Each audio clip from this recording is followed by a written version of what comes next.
তা তারা অনেক কিছুই বলতে পারেন। কারণ আমি তো কারো মুখ বন্ধ করতে পারব না। নিজের মুখটা বন্ধ করে রাখতে পারি। অন্যের মুখ বন্ধ করার অধিকার আমার নেই। আর তারা যা বলছে সেটা সরকার দেখবে। আমরা তো আমরা কিছু বলতে পারব না।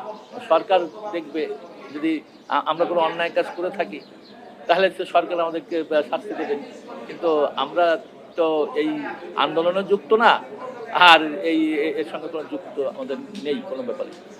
সরকার দেখবে কি হচ্ছে না হচ্ছে। এটা আমাদের কোনো আর আমরা এই সব আন্দোলন যুক্ত না। আমাদের নামে ট্যাগ লাগাই দিয়েছে যে ইসকনের সঙ্গে যুক্ত। ইসকন এবং চিন্ময় কৃষ্ণ নিজেই বলেছেন, আমি ইসকনের পক্ষ হয়ে বক্তব্য দিচ্ছি না, আমি এটা এই সনাতনী সম্মিলিত মঞ্চ থেকে আমি বক্তব্য দিচ্ছি, আমি ইসকনের পক্ষ হয়ে বক্তব্য দিচ্ছি, স্পষ্ট সে জানিয়ে দিয়েছে। আমরা বলি আমরা তো আন্দোলন করছি না, কিন্তু আমরা সনাতন ধর্মাবলম্বী, এই জন্য ওরা আমাদেরকে ওইরকম ট্যাগ লাগিয়ে ইসকন করেছে।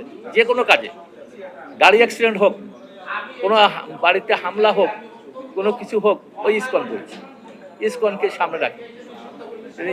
ইসকন তো এইসব কাজে যুক্ত না। ইসকন কোনো গণ্ডগোলের মধ্যে নাই, ইসকন কোনো সরকারের প্রতিবাদের মধ্যেও নেই।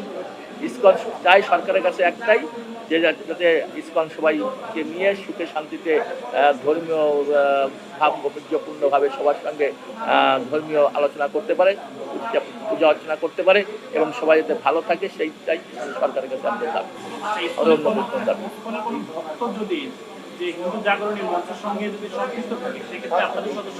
না না, ইসকনেতে আমাদের ইসকন তো শুধুমাত্র মন্দিরে আমরা ভক্তটা নাই, বাইরে তো ইসকনের অনেক ভক্ত আছে, তারা যদি যায় যে শোনে, এতে সমস্ত দর্শকরা যায় যেতে পারে, এমনকি হিন্দু মুসলমান বৌদ্ধ খ্রিস্টান সবাই সেখানে যেতে পারে।